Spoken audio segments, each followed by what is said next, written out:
Bismillahirrahmanirrahim.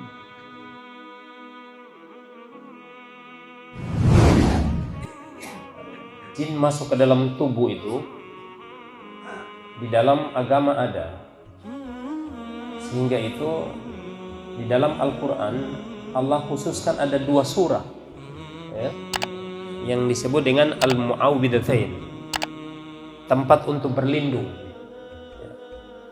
Qul a'udzu birabbin nas dengan Qul a'udzu birabbil falaq ya.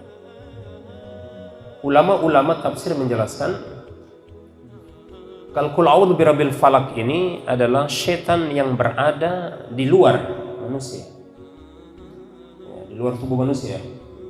Adapun Qul a'udzu birabbin nas itu setan atau gangguan yang berada dalam diri manusia.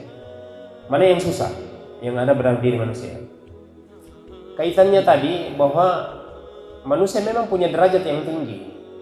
Kenapa jin itu bisa masuk ke dalam dan mengganggu seperti orang kemasukan? Ada hadis Nabi, "Asy-syaitan yajri ala damil ibni Adam." Syaitan itu mampu berjalan di pembuluh darah Ibnu Adam. Berarti dia masuk. Ya. Kenapa 2 surah ini turun kepada Nabi? Nabi sendiri pernah kena, tapi Nabi tidak kemasukan. Ya, Nabi tidak kemasukan yang seperti yang diruqyah. Nabi tidak kemasukan. Ada orang yang dikemasukan jin kesurupan, ada yang tidak. Sesuai dengan kemampuannya, tingkat spiritual yang dia miliki, keimanannya. Kalau orang yang kemasukan itu ditanyakan dia iman, mungkin orang agak lemah. Kan banyak begitu kan? Coba lihat. Tapi orang-orang yang kuat yang imannya, tidak ada dia sampai kesurupan. Seperti Nabi lah. Nabi itu pernah rontoh rambutnya karena disihir. Ada satu peristiwa terjadi di akhirat ini dulu. Saya punya guru cerita, Habib Idrus bin Salim Al-Jubri itu pernah kenal sihir. Ini wali, ulama. Karena sihirnya bagaimana? Setengah kepalanya lembe seperti roti kalau ditimis, lembe kepalanya sebelah. Akhirnya karena ada salah satu murid ini kenal sama tokoh yang ahli obat dulu di zaman itu, orang Kaili. Diundanglah itu Sebe itu, undang untuk obat Bibi terus. Karena sarannya dari murid-murid, dipanggil itu tukang obat itu. Sudah diobat Bibi terus.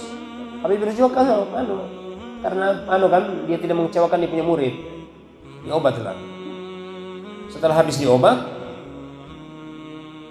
begitu sudah pulang, dia sudah antar di kendaraan di jalan, Habib Idrus kan di kamar ini. Ini yang bawa obat bilang begini, ente punya guru ini tidak lama lagi. Dia bilang sama ini muridnya, harusnya tidak lama mau mati ini Habib Idrus katanya karena disihir ini kan. Jadi ini murid ini Habib Abdi yang pernah cerita sama saya ini waktu kita belajar, cucu beliau. Begitu dia mau masuk di pintu, dia ini kan kacau, dia bilang, aduh, mau mati terompe guru ini, bahaya. Dia begitu bersedih. Begitu dia masuk di kamar, masuk pintu kamar, Habib Idrus langsung bilang, tanya sama dia, siapa yang duluan pergi atau saya?